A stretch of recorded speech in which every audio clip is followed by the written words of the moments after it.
There's nothing better in franchise mode than finding the young players that can build your team into a championship contender. And that's why I'm excited that MLB The Show 23 has some improved scouting features that we're going to check out in today's video. We're going to go through the entire process of scouting pre-draft and then actually drafting and signing those players. And thank you to PlayStation for giving me a code for the game, along with some other stuff I'll show when I stream this game in the coming days. Today we'll be starting up a brand new franchise file to give these scouting features a look. And I have already done a test run on my own to just get a feel for how the scouting performs in this game, and I'll talk about the things I like about it, some of the things I think they have to work on. But as I will be starting a new franchise over here in the coming days on MLB The Show 23, I'm excited to have some new features for scouting, and I think it is a positive addition to the mode. For this little test run today, we'll be taking over the Pittsburgh Pirates. We're going to start things off here in spring training. The scouting doesn't really begin until you get to the regular season, but we're going to go and assign our scouts here right away. And you're given a scouting budget where you're going to be signing 3 scouts and focusing on these efficiency, pitchers, discovery, and position players' abilities. So the first thing you want to do is decide on what 3 scouts you want to have for this year. And you should have an idea of what your team needs to be looking at, if it's position players, pitchers, or maybe both. The rating that I think is very crucial for the bulk of your scouting attention is going to be efficiency, because this is going to determine how quickly you're able to scout players, and you only have a small window of time, relatively speaking, to scout players and get an idea of who everybody is. So I think that I like having Devin Coley here, whose salary is actually on the lower end, but high efficiency, 90 pitchers. We're going to be using Devin Coley to really just focus on scouting pitchers, not so much position players. And then we're going to hire a different scout. And the way you do that is just highlight who you'd like to hire on the left side, and then go over to the right side of the screen and just hit X. And it simply swaps over that scout. So we have $12,000 in our remaining scouting budget if we want to find somebody else, but right now we have 297 efficiency scouts, 1 focused on position players, 1 focused on pitchers. And we can also make one more move here and get another really good scout, which had the highest asking salary. Now you can run out of budget, but because one of my scouts only wants $87,800, we're able to do a pretty good job of getting 2 on the high end. So these are going to be our 3 scouts. And because we're in spring training, there's really nothing else to do in this stage until we get to the regular season. When the season begins, you're 100 days away from the MLB draft. And you can't click on the scouting just whenever you want, which is one thing I'd like to see change, because I'd like to just check on progress whenever I'd like. But it's Sunday. That's going to be the day for scouting each week for 14 weeks until you reach the MLB draft.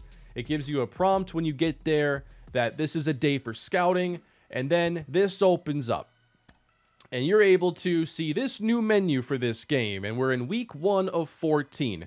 14 weeks of scouting, and you're choosing 3 tasks you want to do each week. You can focus on scouting individual players, you can focus on scouting an entire position of players, or you can try to find new prospects if you just need to find something that you don't already have discovered. From here, you can check out your depth chart and get an idea of maybe where the organization could need some help in the future. But I picked the Pirates for this example just because pretty much anything could be on the table.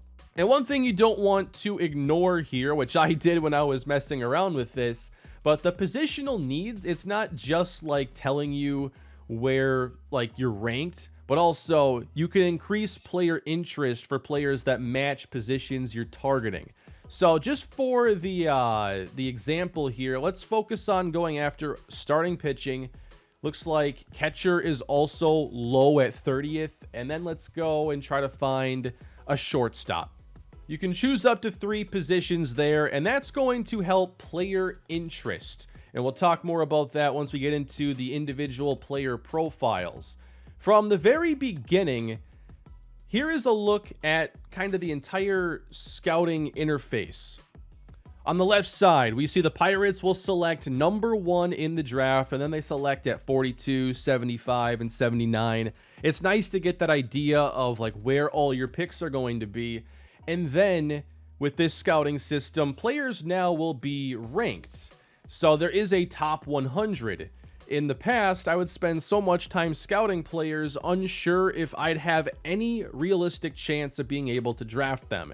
Say I was picking in like the 20s because I was a playoff team. I had no idea if certain players would be like top 5 and I was wasting my time or not. So now you're given an idea of where these players will go in the draft. And you'll also notice that you're given a range for these players' abilities. So if we go into our first player profile here for Maurice Young, he's the number 1 player. And we're given an idea that his potential is on the high end, but a 14-point range from 85 to 99. And then his starting overall would be somewhere between 67 and 81. And we scout so we can tighten those ranges and start to get a better idea of who Maurice Young's going to be. So looking at his attributes, we can tell that he's going to be a strikeout pitcher, potentially a really high-end one with really good velocity as his main calling card. The left side of the screen doesn't give us a lot of information right now, but once we begin to actually scout, we'll go more into that. Now, one of my first criticisms of this scouting is that while this menu looks nice, it would be nice to be able to switch over to like the classic scouting view where you'd see all the players in a list and you'd have a better idea of like how many starting pitchers you have scouted.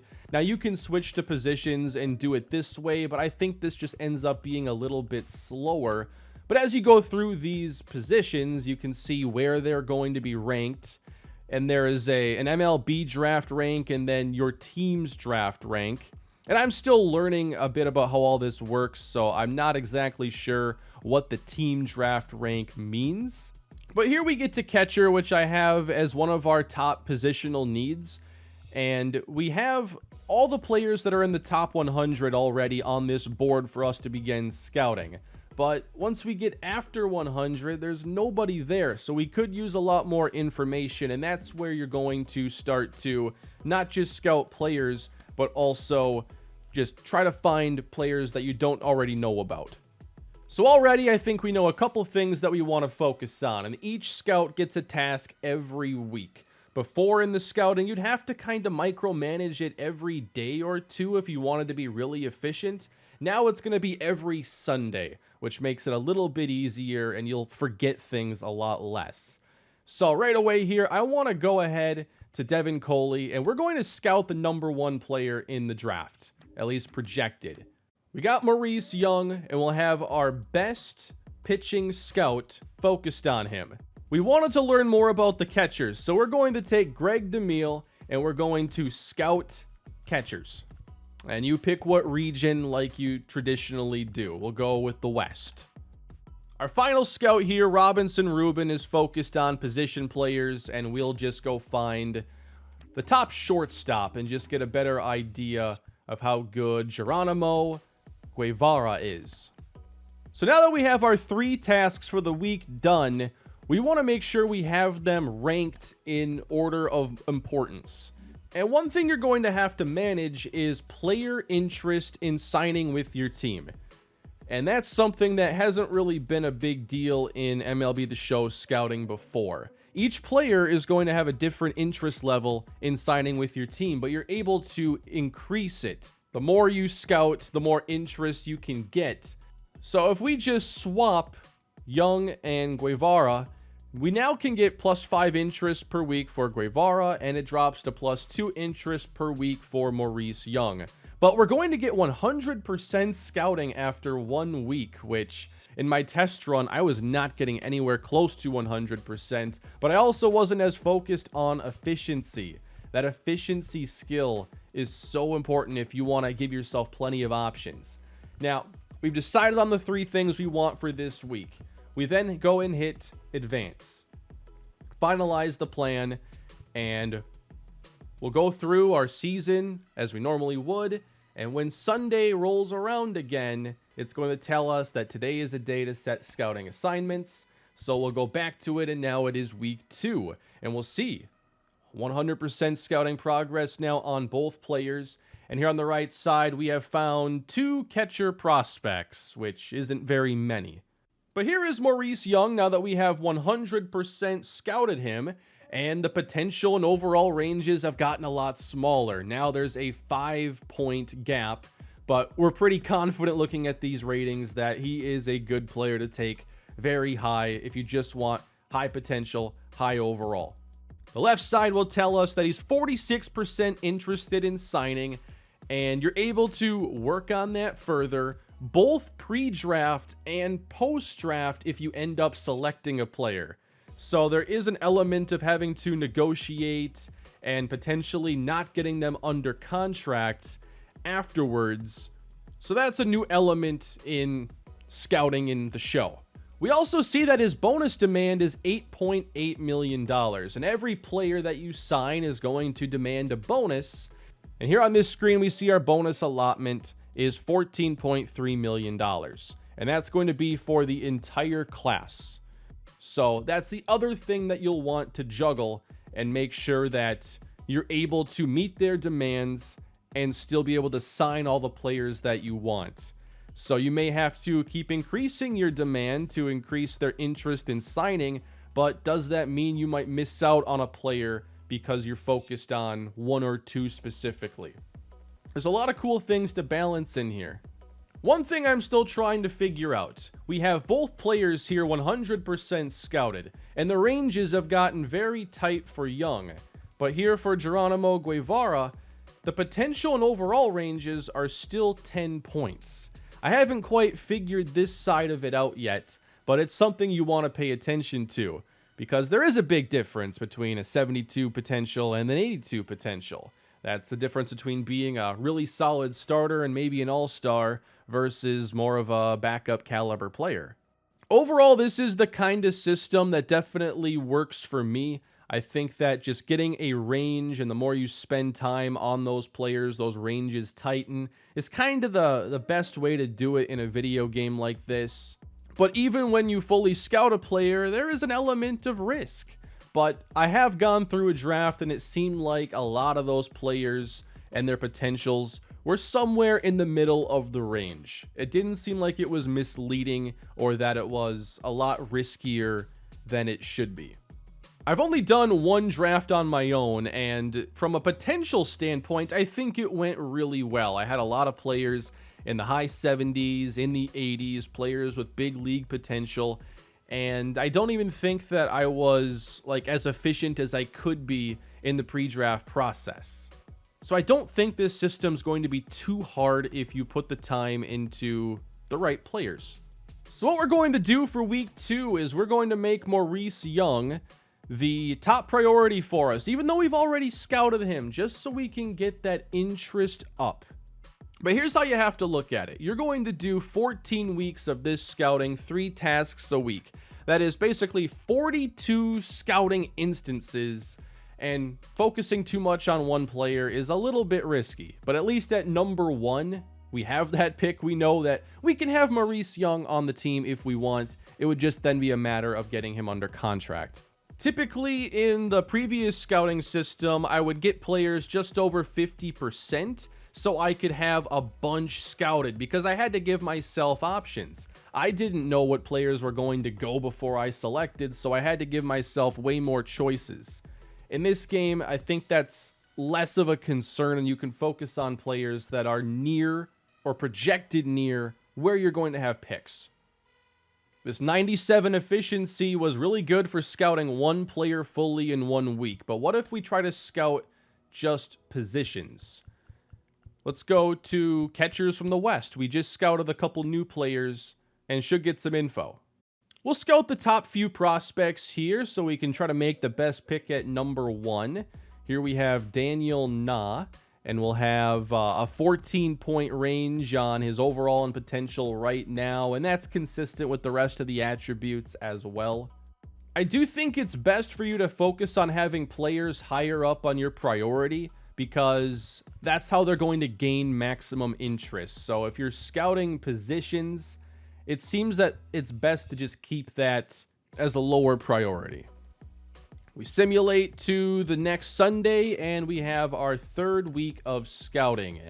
So here we have Daniel Na, but we don't have a 100% scouting profile. We did pretty good getting to 80% quickly, and now we know potential is going to be between an 88 and a 95. So you can kind of get a feel for just the higher the scouting progress, the tighter those ranges are going to get, and the more info you have. So we learn player interest first and their bonus demand. It's the doctor exam and injury risk that's going to be happening later. Some players will not go through with a physical examination, and you'll take more of a risk in them perhaps hiding an injury and finding that out after you select them. We've continued to scout catchers as well. So if you want to find those players that you've just recently learned about, you'll be able to toggle the L1, R1 to recently scouted. And these are just going to be the players that you found in that last week. So here we have David Rivera, who's projected to go in the 50s. We have him on the board as the 37th best player. So we're going to try to get some more information. His potential is possibly on the high end. But my focus with the scouting in the old system and this one is scouting players until you feel like you don't need more information. Like maybe I could get a little more certain on Daniel Na's potential, but do I really need it? I only get 42 options each draft season to scout players and to look for gems and stuff like that. So I'm not going to go for the 100% profile on a player that I know is going to be a good prospect. I just don't know if he's going to be like one of the best. Here's an interesting shortstop that could have some really good high-end skills, but this is a really wide range, anywhere from 61 to 95 potential, which is anywhere from a career minor leaguer to a Hall of Fame. So not really giving us a lot to go off of right away.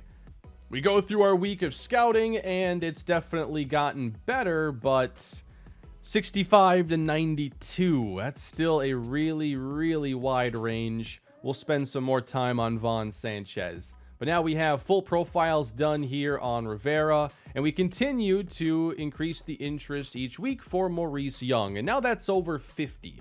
And kind of when I get to 50, that's when I feel like we're in a decent spot. The first time I did this, I didn't have a lot of issue signing my draft picks, but a couple of players did take a few tries. So we've gone through a few weeks of this, but it can be easy to forget about everything that you've already done. And one thing I'd like to see them do is implement some sort of draft board where you can rank players and just keep kind of a list of everything that you've actually done. Because here it's showing, recommended players to scout, it's showing the top 100, and then you can sort by position and go just by their projected ranking or board. But I can't quickly remember, how many catchers have I scouted? I have to manually look through. And sure, it doesn't take, minutes to do that. But I think that there's more menus they can create and easier ways to give you information faster. So let's focus on a catcher now who could be drafted a lot later than the players that we've been focusing on, and go with Doug Brister. And one thing I'm noticing here is we can see all these really good top 100 pitchers, but you also want to put yourself in a position to maybe get some good players with those later picks as well. And it quickly moves from players in the top 100 to players who are not even ranked. So let's see if we can find some more pitchers. We'll go international pitchers. Our discovery is super low, so we're probably not going to get too many players found during this week. But we'll see what Devin Coley's able to find. He only found one player, but that's a really low discovery rating, so I shouldn't be shocked by that. Doug Brister, we have the 100% profile now. 39% interest. And you have to consider, like, all right, is this player good enough for us to justify, you know, continuing to keep in our top 3 focuses of the week? In this case, we already know his potential is between 85 and 95, so it might be a decent idea. For Vaughn Sanchez, we're 75% of the way done, but the ranges are still 20 points. But let's go ahead and find out that new pitcher that we were able to find. And it's another player that isn't going to be ranked. Hiroyuki Matsui. 38 to 72 potential. That's probably a little too low. So let's scout somebody who isn't ranked, but at least shows a little bit higher potential. Here is James Ferreira. And looking at the skills with the highest potential ranges, walk per 9, home run per 9, keep it in the ballpark, nothing flashy. But hey, maybe a good fit here for the Pirates. Now, regardless of where you decide to have players as priority, the scouting percentage is going to remain the same. What's going to be changing is the interest that you're going to gain each week on that player. So I hope that helps cover how you're going to be spending your time scouting each week. I'm glad you don't have to go in there pretty much every other day to just change things around. It's once a week, and you're focused on 3 things, which keeps it from being too overwhelming, I believe. But I wish it was easier to keep track of all the players that you've already scouted and where they're projected to go. You'll have to go through manually and just see, okay, we've scouted a couple shortstops here in the top 100, but we want to have an option later on as well. So here in week 6, the range on James Ferreira is still way too wide to have an idea of how good he would be. The following week, we're getting a much better idea. 72 potential on the low end, 87 on the high end. Feel much better about that. We find out that his injury risk is average, doctor exam is still pending. Still not going to be ranked, however. So some players are still going to have an extremely low range, and I'm not sure if that's going to be mostly like the younger players, like Ferreira is 18 and Castilla is 22. So maybe the younger players are just a little more unknown. But at the same time, you'd like to find those good 18 and 19-year-old players that can eventually become superstars. It just gets a little riskier in drafting them. Now, we've already fully scouted Ferreira. I don't think there's anything more besides interest we can really get by scouting him. But let's just go through one more week and see if anything changes on this. It actually did change. And he's now ranked on our board as the 79th player. And the potential went from 73 to 88. The potential actually went higher. So I definitely don't know all the ins and outs about how this scouting works. I feel like I have a decent feel for it. But perhaps there are benefits to scouting players more and more. Let's just keep him on there and see where it goes. Before it said 73 to 88, and now it's telling us 74 to 89, and his draft rank continues to rise. James Ferreira turning into a really intriguing player for us. Here we have a couple more players that are 20 and 21 and are still giving us a pretty wide range for their potentials and overall. So let's mess around again with scouting a position here.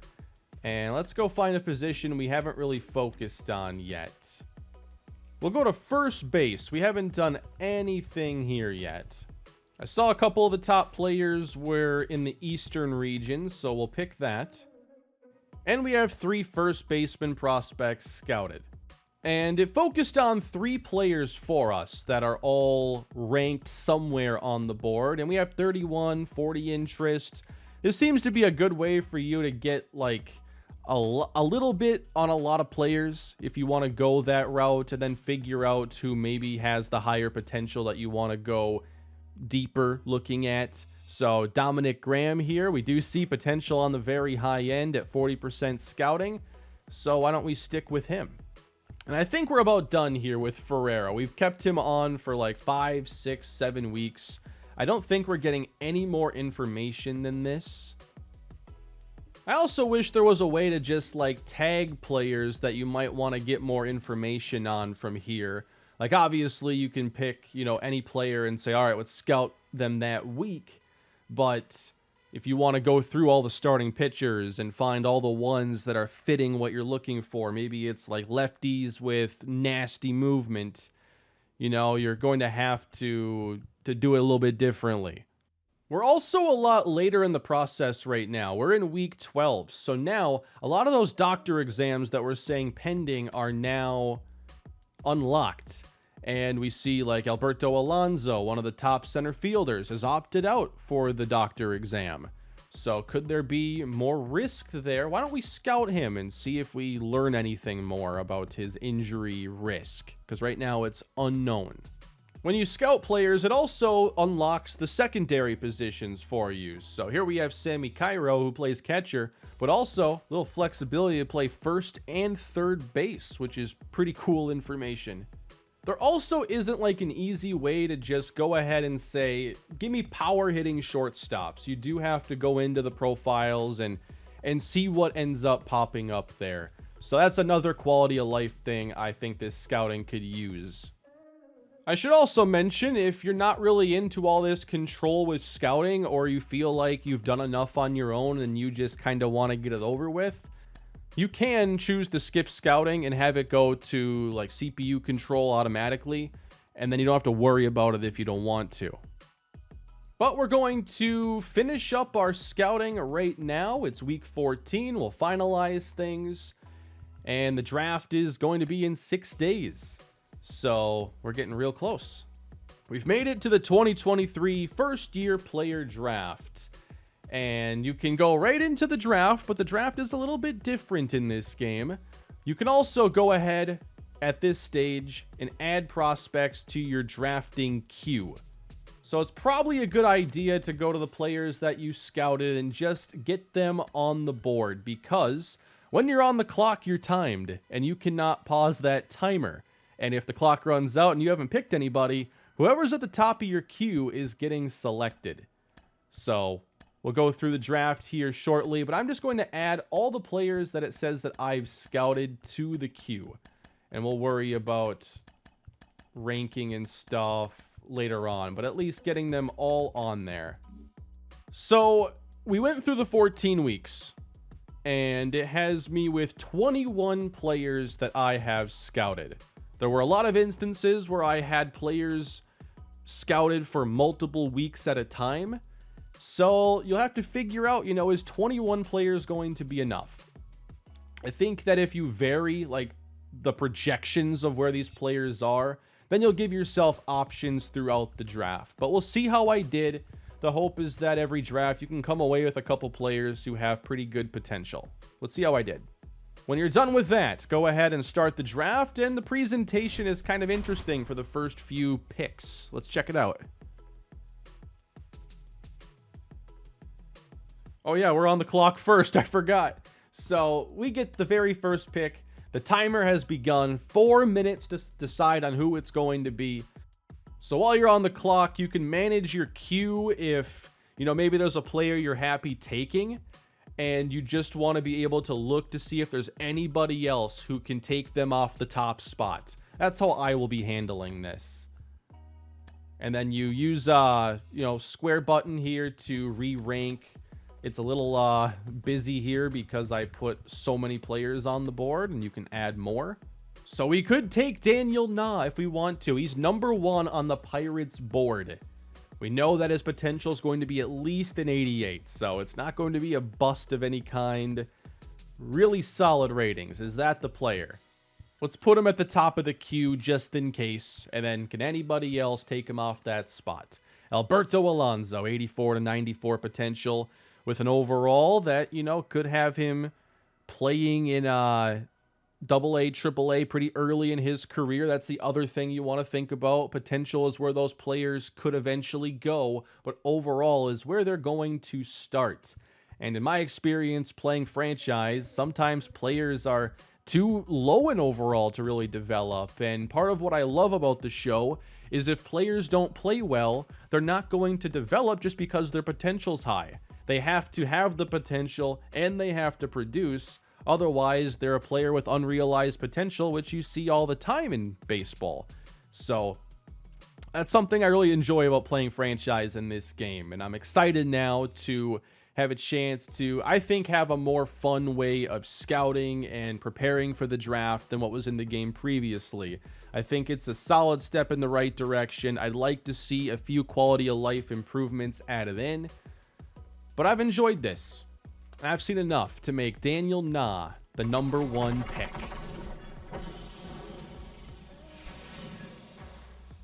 And here we get the presentation, getting to see him in the uniform. And you'll see this for the top picks in the draft. So that one is complete. But it will automatically pop this up for, I think, the first 3 players that get selected. They make a big deal out of it. And then after that, it's a much quicker presentation. Alberto Alonso ends up going #2 to the Nationals.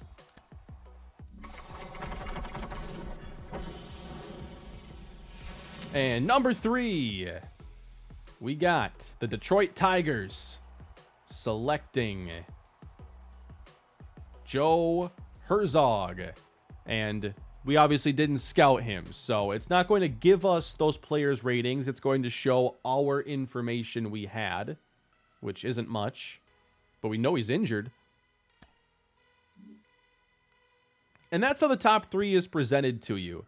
The rest of the draft here will feature a 10-second clock that counts down, and then we see who the next player taken was. So you can wait, and if you like having the drama that way, and there are times I certainly do, then you can see it play out like this.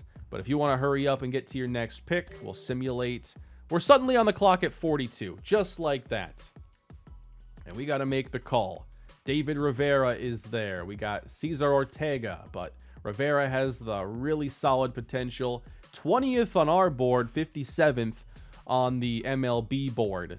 So I would certainly be following more so your board, because the MLB board is going to be universal. But the more time you spend on these players, the better idea you really have. So we know Rivera is better than projected, and catcher was one of our top priorities. So let's make sure he's on top of our queue. And if we sort by all players, this is going to allow us to sort it based on like projected spot they would go. So Roberto Chacin is still available, but we didn't scout him. But the player who is ranked 15 on the MLB board and 19 on our board is still out there, which is interesting here at pick 42. But for players in this range that we've actually scouted, it's really going to be Cesar Ortega or David Rivera, or reaching for a player who might go a little bit later. In this case, let's go ahead and get David Rivera.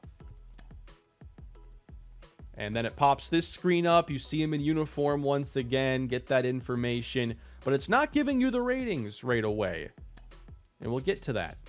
Picking here at 75, and we spent so much time scouting James Ferreira. Let's go ahead and get him now, although I wonder how long he'd be out there. He wasn't ranked, but on our board, he's 68.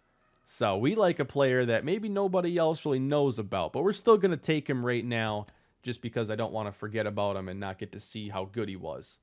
What I've been doing is just kind of scrolling over to find out like the highest rated player that I've scouted, and then look at the players that are kind of in that range, and there haven't always been very many. Here we have Virgil Oaks, potentially, 83 to 93 is really nice. Starts off pretty low in overall, 21 years old. And maybe it's better to not load up your draft queue like I did and instead just keep it empty. And then here early in our turn, I can add him to the queue and then go back and compare. A screen for comparing prospects to one another would also be really nice, especially when they're at the same position. Vaughn Sanchez, potentially an 86, but that's on the high end. In this case, we're going to go with the best player available, and we believe that's going to be Virgil Oaks based on our scouting. Doug Brister is available now at pick 109. He's one of the better players on the board. So we're continuing to get players that I put a lot of scouting into because I varied the projections of who I was looking into. And once I had an idea of who was good in a range, I kind of moved on. But certainly we're running out of players that I've actually scouted. And you can just focus on your scouted board if that makes it easier. And I'm not taking players I don't have info on, so I might as well go this route. And I think we're going to have a pretty good class. Let's go and select Garrett Hoffman. And our last pick is right now. And now we don't have as high of potentials, but we'll do our best here and see what we ended up with. So we finish off the draft there by making our last pick. And then our focus is on signing them. But unlike in previous MLB The Show games, you can't just immediately go ahead and sign them or see their ratings. You first need to get past the All-Star game. Once we get back to like the day games resume, then this opens up. And you will have until August 1st to get these players signed. And you'll see this familiar menu again because you're still able to increase players' interest in signing with you. This is your negotiation period. You get 18 days, and instead of this resetting every week like during the pre-draft scouting process, now it's every 3 days. And they're not telling us how good these players are yet before we drafted them. We have just as much information now as we did before the draft. I'm jumping in here after recording this gameplay, but I got a little confused here because I was removing players from board and I noticed that a couple players weren't available to negotiate with. And I think maybe I skipped a period where I could have negotiated and it automatically signed a couple players. So you'll want to keep an eye on that. And I do get a little confused for the next few minutes. So why don't we offer a contract here to James Ferreira. We have his interest already at 73. And the bonus demand he has is $654,000. We'll increase that up one tick. It does increase it over $100,000. Let's see if he'll take it. And he has decided to sign with us. Perfect. We got one player under contract. Next up, we have Virgil Oakes, and we'll increase this by 1. And we get him under contract. We were declined by Doug Brister despite improving the bonus money.